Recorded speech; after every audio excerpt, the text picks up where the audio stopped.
उदय।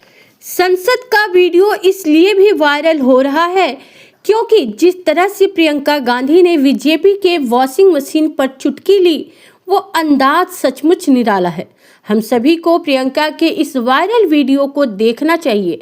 चलिए देखते हैं प्रियंका ने किस तरह से बीजेपी पर प्रहार किया और साथ ही ये भी जानिए कि राजीव रंजन ने क्या कहा। पूरी देश की जनता जानती है कि इनका हंसती है, जानती है कि इनके यहाँ तो वॉशिंग मशीन है।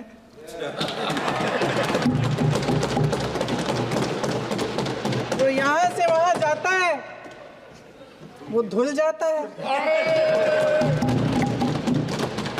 इस तरफ दाग, उस तरफ स्वच्छता। और मेरे कई ऐसे साथी हैं जो इस तरफ होते थे उस तरफ चले गए, मुझे दिख भी रहे हैं, वॉशिंग मशीन में शायद धुल गए हैं।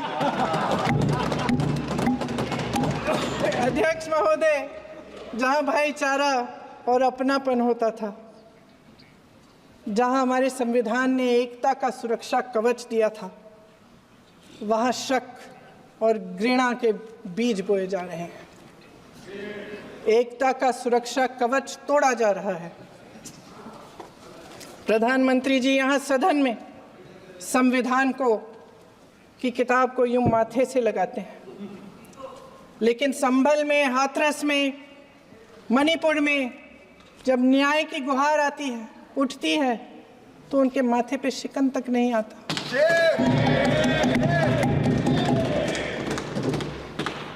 शायद समझ नहीं पाए हैं कि भारत का संविधान संघ का विधान नहीं है।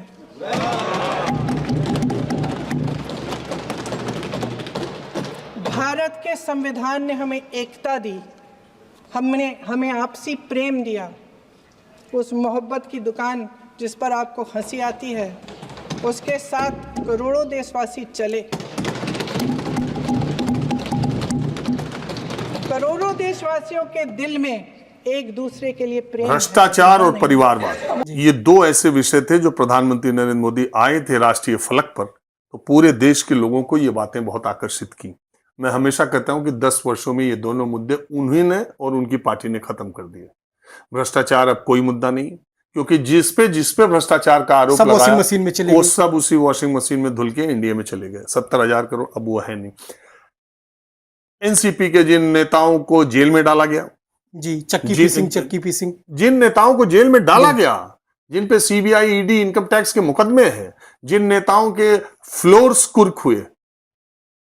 कुर्की हुई, फ्लोर्स सीज हुए मुंबई में बिल्डिंग्स के, वो सब अब माननीय सांसद एनडीए के हैं या माननीय मंत्री। ठीक है, जिन जिन लोगों पर भ्रष्टाचार के आरोप प्रशांत किशोर ने लगाए थे, पूरी इतनी बड़ी देश की भारतीय जनता पार्टी ने के प्रवक्ता किसी उन आरोपों का जवाब देने के लिए सामने नहीं आए, और जो जवाब भी दिया वो बहुत लेम एक्सक्यूज थे, और वो सारे लोग फिर से मंत्री बने, और उस मंच पर नीतीश कुमार और नरेंद्र मोदी दोनों बैठे थे। प्रधानमंत्री जी, भ्रष्टाचार तो खत्म हो गया, परिवारवाद अब आ गया। परिवारवाद, जितने भी नेता अखिलेश यादव, तेजस्वी और राहुल गांधी, तीन को छोड़ के परिवारवाद के जितने चेहरे थे वो सब अब एनडीए में।